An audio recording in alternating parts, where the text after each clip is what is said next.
और जितने भी पिता यहां बैठे हैं उनको भी मैं सचेत कर रहा हूं, अपनी संतान को जन्म के बाद से ही संस्कार देना शुरू करना, संस्कार देना। यदि संतान को तुमने संस्कार दे दिया तो संपत्ति देने की जरूरत नहीं पड़ेगी। तुम्हारा पुत्र ही इतना प्रभावशाली हो जाएगा संस्कारों के बल पर कि उसके सामने न जाने कितनी संपत्ति आ जाएगी, कल्पना से परे होगी, जो इतना धनवान आपका पुत्र होगा। क्योंकि संस्कारवान के पास ही लक्ष्मी टिकती है। आप कहो महाराज उनके पास बहुत लक्ष्मी है जो लोग संस्कारहीन हैं, बड़ी संपत्ति है, हम लोग तो देख रहे हैं, हम लोग तो अच्छा काम कर रहे हैं, उतनी संपत्ति नहीं है। लेकिन जो लोग निरंतर गलत कामों में लगे हैं उनके पास बहुत धन है, बहुत संपत्ति है। याद रखना, संपत्ति के दो वाहन हैं, एक तो उल्लू और दूसरा गरुण। क्योंकि लक्ष्मी जी किसकी पत्नी है बोलो? भगवान विष्णु की हैं कि नहीं? अच्छा एक बात बताओ, पति के वाहन पर पत्नी को बैठने का अधिकार है कि नहीं? पहले ये बताओ। तुम्हारे पास गाड़ियां हैं, तुम अपनी पत्नी को बिठाते हो कि नहीं बिठाते हो? बिठाते हो। क्यों भाई? उसका अधिकार है। अगर भगवान विष्णु का वाहन, नारायण का वाहन गरुण है तो ईमानदारी से बताओ लक्ष्मी जी को बैठने का अधिकार है कि नहीं? जो सदाचारी होते हैं वो नारायण का स्मरण करते हैं, और जब नारायण का स्मरण करते हैं तो नारायण गरुण पर बैठ करके जैसे ही चलने लगते हैं तो लक्ष्मी जी कहती हैं कि कहां जा रहे हो? तो भगवान विष्णु कहते हैं भक्त के पास जा रहा हूं। लेकिन ये बताओ लौट के आओगे कि नहीं? भगवान विष्णु कहते हैं उसकी उपासना के बंधन में मैं बंध जाऊंगा, जब वो बंधन से मुक्त करेगा तभी मैं वापस होऊंगा, वरना उसी के पास जब वो वापस करेगा तब मैं आऊंगा, वैसे नहीं आ सकता हूं क्योंकि उसने हमारी अनन्य भक्ति की है। तो लक्ष्मी जी कहती हैं कि अब मैं भी आपके साथ चलूंगी। समझ में आई बात कि नहीं?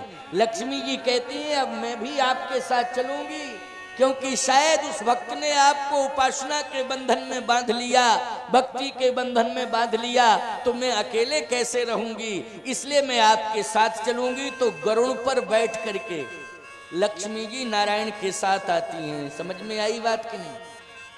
अब तुम्हें कौन सी लक्ष्मी चाहिए? सदाचारी के पास गरुण वाहिनी लक्ष्मी है, और गरुण वाहिनी लक्ष्मी का मतलब है लक्ष्मी नारायण दोनों हैं। बोलो है कि नहीं?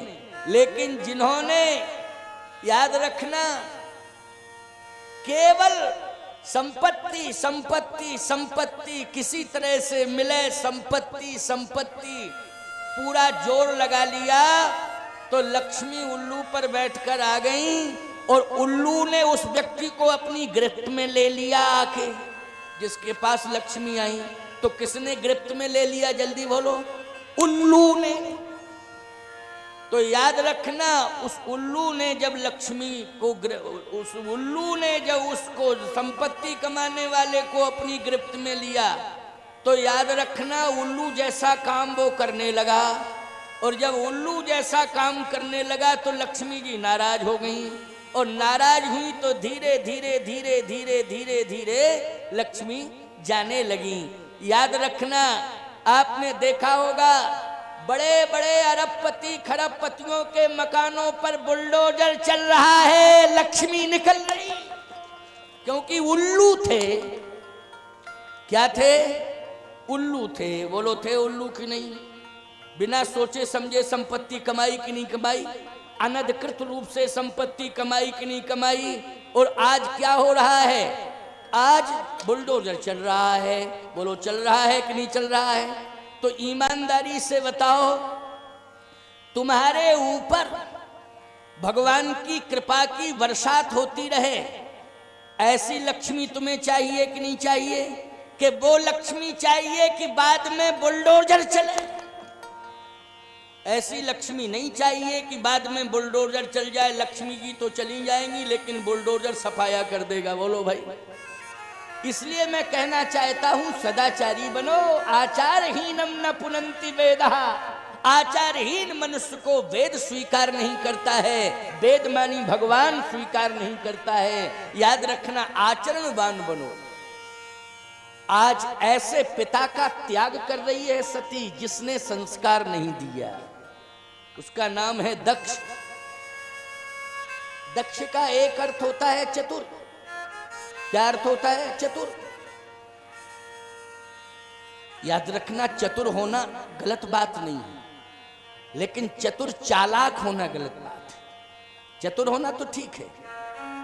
कृषि निरावह चतुर किसाना।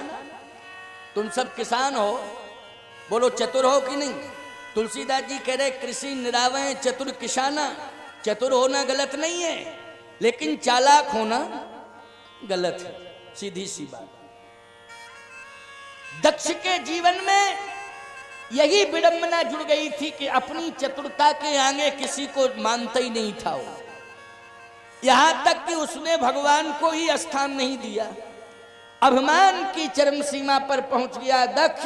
भगवान को ही सम्मान नहीं दिया, भगवान को ही मानना बंद कर दिया, भगवान का ही बहिष्कार कर दिया। आपसे मैं पूछ रहा हूं, दक्ष के दामाद का क्या नाम है? बोले दक्ष के दामाद का नाम है भगवान शंकर। शंकर जी दामाद हैं। आपके घर में कोई उत्सव होता है तो आप दामाद को सूचना देते हो कि नहीं देते हो? देते हो। दामाद का सम्मान करते हो कि नहीं करते हो? करते हो। सिर तो हिल रहे हैं कि करते हो। करना भी चाहिए, धर्म कहता है। लेकिन सती के पिता दक्ष ने भगवान शिव का सम्मान नहीं किया, शिव जी को कोई यज्ञ में स्थान नहीं दिया। मैं एक बात कहता हूं, भगवान शिव को जो स्थान नहीं देगा निश्चित है उसका विनाश होगा। भगवान शिव का जो आदर नहीं करेगा उसका निश्चित रूप से विनाश होगा, चाहे कोई हो। इसलिए हमें शिव का सम्मान करना चाहिए। क्या करना चाहिए? शिव का सम्मान। भले ही आप राम भक्त हों, लेकिन आपको शिव जी का सम्मान करना पड़ेगा। आप भले ही शिव भक्त क्यों ना हो, आपको प्रभु राम का सम्मान करना पड़ेगा। दोनों एक दूसरे के पूरक हैं, बोलो है कि नहीं? दोनों एक दूसरे को सम्मान देते हैं। इसलिए राम भक्त को चाहिए कि वो शिव जी का सम्मान करे, और शिव भक्त को चाहिए कि वह प्रभु राम का सम्मान करे। दोनों एक दूसरे के पूरक हैं। लेकिन दक्ष ने